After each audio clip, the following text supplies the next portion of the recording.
Mahir Emrelinin menecerinin müsahibəsi əsasında onun Kaiserslautern'dəki vəziyyətinə qısa bir nəzərdir. Bilirsiniz də, millimizin üzvü Mahir Emreli avqustdan bəri Almanyanın 2-ci liqa klubu Kaiserslautern'də demək olar ki, heç oynamır. Baş məşqçi də səbəbini demir, ona görə də bir sürü söz-söhbət var idi.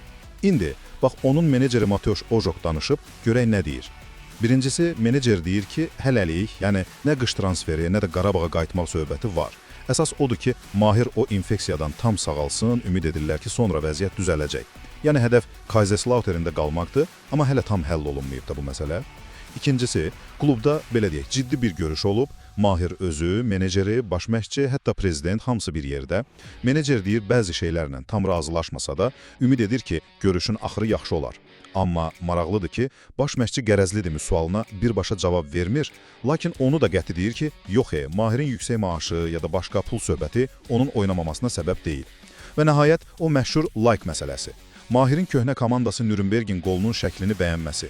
Menecer deyir ki, bunu çox şişirtməyək də, yəni Mahir sadəcə köhnə komanda yoldaşını təbrik edib. Vəssalam. Gizli mənazat axtarmaq lazım deyil. Bir də deyir ki, o Alman qəzeti Bild niyə negativ yazır? Çünki Mahir populyardır, mediada həmişə qalmaqal axtarır da, bilirsiniz. Beləliklə, Mahir sağalıb meydana qayıtmağa çalışır, amma baş məşqçi ilə münasibətlər, bir də o media təzyiqi hələ ki qeyri-müəyyən vəziyyətdədir.